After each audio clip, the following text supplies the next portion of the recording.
I'm Jason, this is Steffen, this is Tennessee Mountain Homestead, and today we're going to go over what happened with the tractor accident when Steffen rolled the 111. As some of you might recall, I posted a picture on the YouTube community of a picture of Steffen holding the steering wheel and a brief description of what happened. Well, we're going to go over exactly what happened. We're going to retrace the steps. So back about 2.5 weeks ago, it was Thursday, December 7th, about 2 o'clock in the afternoon. I was going to take my tractor, the mud mower, 214, up our mountain trail. So I was supposed to take my mud mower up the mountain trail, and it was going to be the first time that we've been up there on it. But before I did that, the boys and I walked up the trail, and we looked at it, and I kind of got a little bit, I was having second thoughts about going up there because all the leaves have fallen on the trail. It's really slick, and that trail is really steep. So we walked up there, and I decided I probably wasn't going to do it, and I was trying to gain confidence. So we came back down from the trail, and I was thinking it over, standing here in the driveway, and then I decided that I was going to go inside and take a restroom break and think it over. And I did that. And when I came back outside, just 10 minutes later, Ethan was in the driveway, and he was really excited and yelling at me that Steffen had rolled the tractor over up on the trail. So he was telling this stuff to me as I came out of the house, and it took 10 or 15 seconds for it to sink in because I just didn't have any idea that it could happen like that so quick. So what happened was Steffen went and got this tractor right here out of the garage. He cranked it up, and within 10 minutes, he drove across up the trail, which we're going to go up there in a second, and I'll show you exactly where.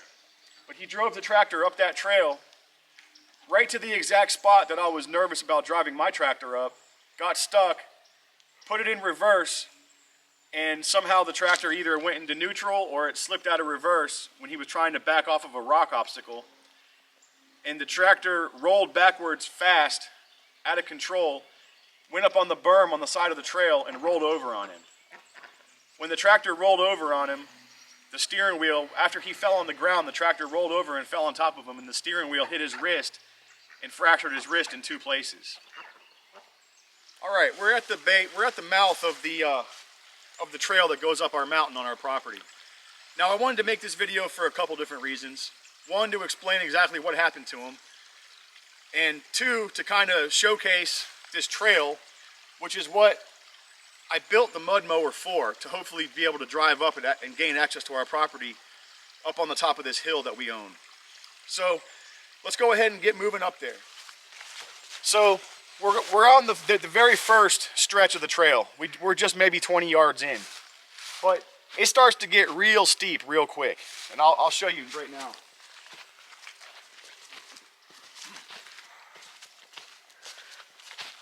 Like y'all stay down there and watch how I go up on the elevation.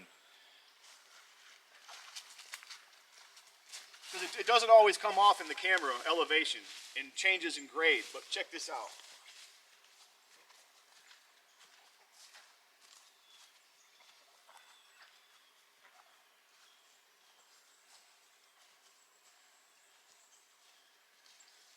See, we're already 20 feet higher than where you're standing. Now come on up.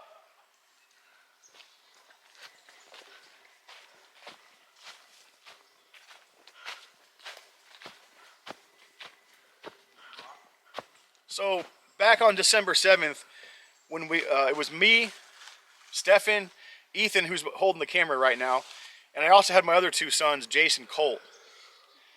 All 5 of us walked up here. We walked up to the top, the first landing, or switchback, as I might call it. But we were looking at, you see the terrain, it's very leafy, very slick, and very muddy. And we're standing on a pretty good incline right here. We walked up to the top, and on the way back down, I stopped here at this very rock. And I said, the mower's going to have a hard time getting over that. Lo and behold, ironically, this is the exact rock that Steffen got stuck on coming up here on the 111. Now, go ahead and explain what exactly happened. When I hit this rock and realized I wasn't going to be able to clear it, I put the mower in reverse, and then it started to go down in reverse, but then the transmission slipped out and the shifter wasn't neutral, and it started to roll back, and of course I couldn't get it back into reverse. So for about 10 or 20 yards I was able to drive back down the incline, going maybe 15 miles an hour, and then I lost control of the mower, and it hit the inside berm of the trail and rolled over. And when the steering wheel hit the ground, it was over my wrist, and the steering wheel right here broke over my wrist, and my wrist fractured. All right, and as you can, if you can look back, you can kind of gain some of the perspective. Look back down there at the driveway. You guys can probably see the 111 down there in the driveway. See it? Oh yeah. Yeah. Yeah. It's pretty far. That's pretty much how high up we are, and we haven't even gotten a third of the way up this part of the trail yet. All right, something else I wanted to add is just to showcase just how dangerous this really is up here, and why I'm nervous, rightly so, about coming up here on my mower without spotters and things like this. So if you look here to my right, this drops off and goes down about 20 feet into a valley. We call it the waterfall. This is a valley between two of the hills that we live on, and when it rains real hard, that turns into a waterfall. And you can see it just drops off. I couldn't even walk down that, right? I'd have to climb down that right now. And on this side is the side of the trail that I refer to as the berm. And this just goes uphill steep. This is part of the side of the mountain. So we're going to go ahead and continue up a little further to the first landing, and I'll show some of you guys what this is all about. And I mean, you guys can leave comments. I'm sure some of you guys are totally brave and can take your mowers and rip up this thing in third gear. I don't know. I'm just nervous about doing it. Come on.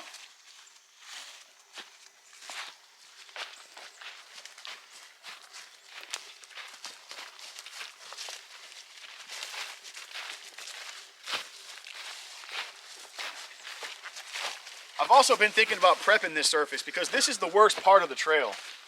See right here, it starts to get real steep. Again. And if you were to get up here and something go wrong with the mower and it starts to roll back, there's not a whole lot here stopping you from going back a long way and then crashing somewhere.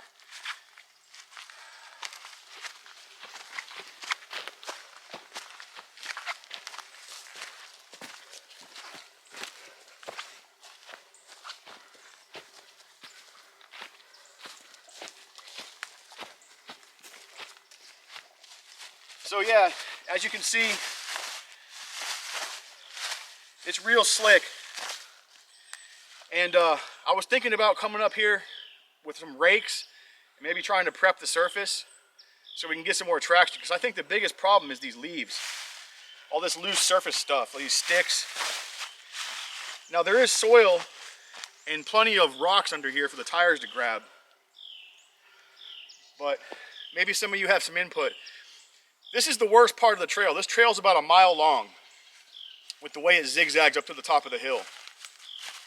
But I'm out of breath. This is the worst part of the trail.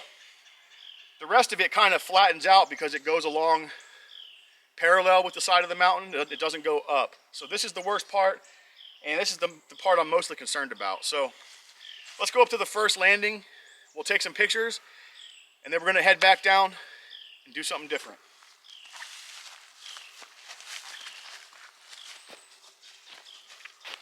This is another part here, guys. Super steep.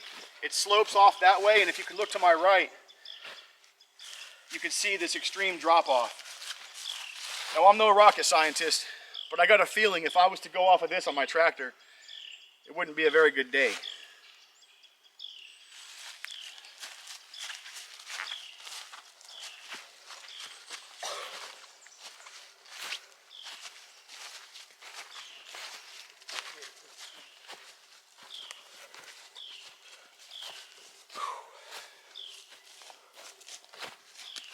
So here we are, this is the first landing. I'd say we're at least 100 yards up on the trail in distance traveled. And look back over there.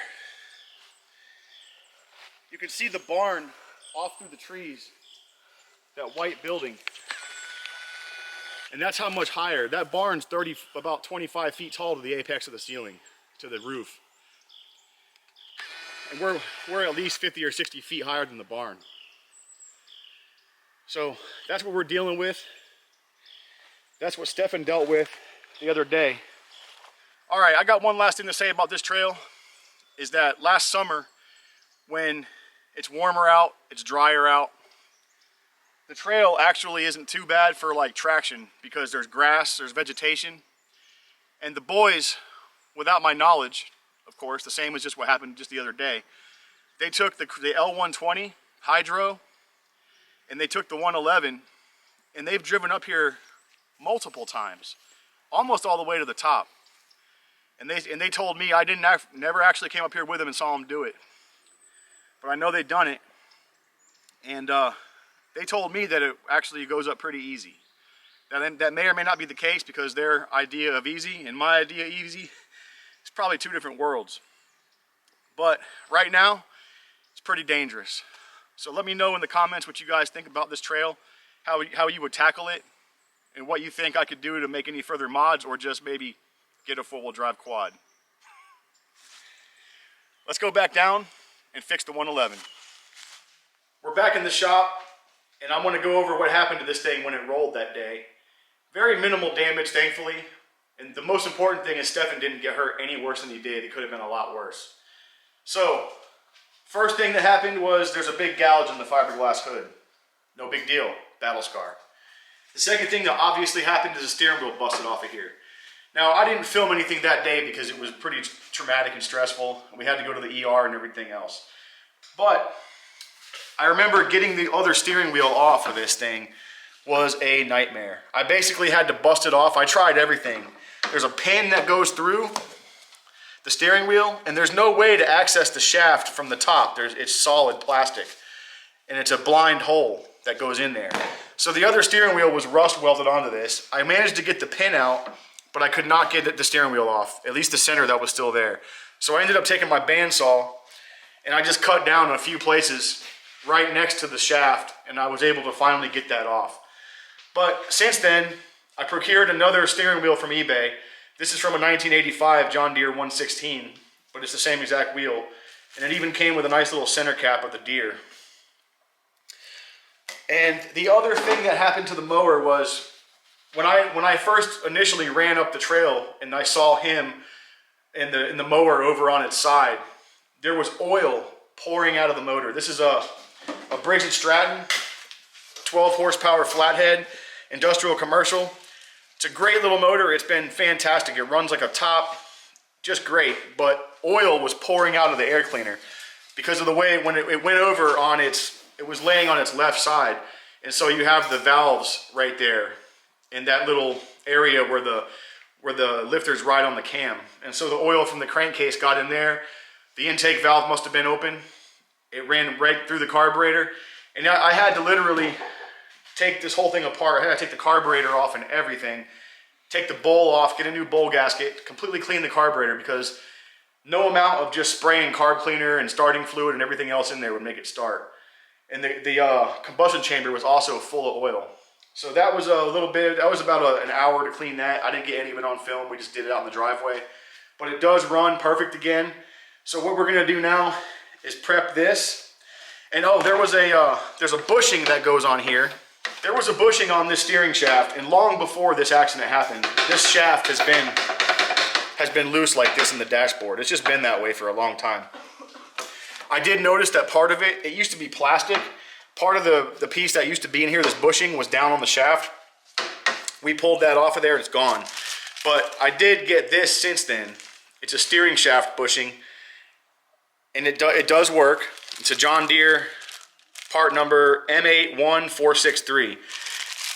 Now we're gonna have to prep the steering shaft because it only goes down that far, because in the time that this steering has not had a steering wheel, we've been pushing this thing around, and I had a pair of vice grips on here, and the vice grips marred the surface just enough where I can't slide that bushing down. So we're gonna have to sand that down a little bit, or just sand it smooth so I can slide this down into its position. And then there used to be a plastic steering column sleeve over the shaft, It was black, but it was all, it broke too. It actually broke because when I was trying to bang off the old steering wheel center, I hit it with the plastic hammer and it just broke. It was dry rotted. So what we're gonna do is, I couldn't find another one, and I do want to put that back on there. I think it looks better. I got some 1-inch PVC, which is probably close to the same diameter as that was. We're gonna cut it at the angle it needs to be right here, and we're just gonna use a section of 1-inch PVC. I'll scuff it up with some sandpaper, we'll spray it flat black, it'll be good to go. Let's get into this, we're gonna fix it, and then to quote one of my favorite mud mower YouTubers of all time, Chud327, we're gonna go for a ride. So we cleaned up the steering wheel, I cleaned up the shaft, I got the bushing down on there. This is my piece of PVC spacer with a liberal coat of flat black. And the steering wheel, the new steering wheel fits just perfect on there. We're gonna use a little bit of anti-seize so that doesn't get rust frozen to it again. But what I'm gonna do is take some black electrical tape, because this obviously wasn't like the old steering column. So I'm gonna take some tape and I'm gonna wrap it around the shaft at the bottom and at the top so it'll hold it center when I put it down on there and it can't vibrate around. All right, we got the steering wheel all prepped out, the spacers for this plastic PVC sleeve I made for it. Now a little pro tip, if you guys are ever wrapping anything with black electrical tape or any kind of vinyl electrical tape at all, unless you're wrapping like a connection or something that you want to be super tight and permanent, as you wrap it, don't stretch it. Because when you stretch it, over time, it tends to creep, and if you wrap it tight in a shape like this, it'll eventually just slide down over itself and become more of like a cone shape than a spacer. You know, just a little pro tip. So here we go, we're gonna go ahead and put that on. That's our spacer. We're gonna go ahead and put a little bit of anti-seize so that the wheel cannot weld itself by rust to the shaft again. And all we need to do is put the pin in there and we'll be done. All right, we got the steering wheel seated.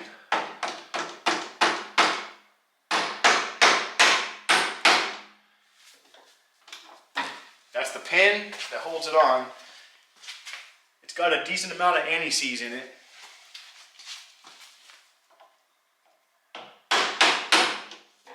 That ain't going nowhere. We're gonna take, this cap came with it. We're gonna take a little bit of hot glue. Go ahead and glue the cap down on there.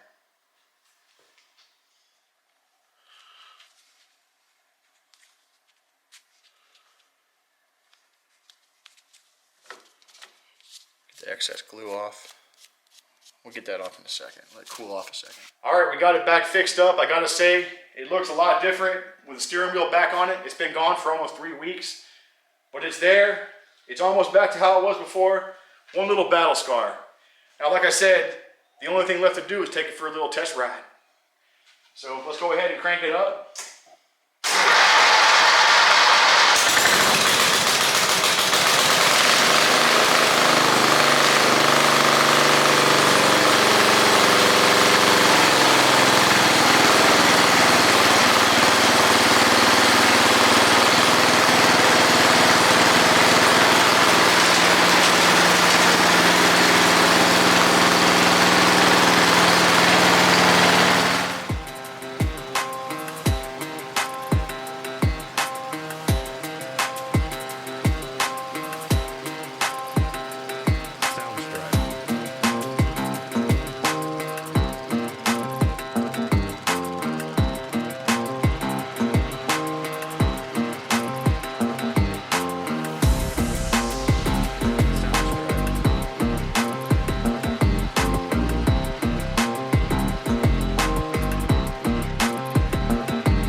that's going to be a wrap for today's video. I really hope you guys found this stuff important for as far as safety goes. You know, I know Steffen went and got this when I was in the bathroom to kind of prove to me that I had nothing to worry about. But in the end, it didn't turn out so well. It could have been a lot worse. Now, moving forward, we're not going up that trail or any trail without other people, spotters, because if he was by himself, I can only imagine, right? So anyways, once again, I'm Jason.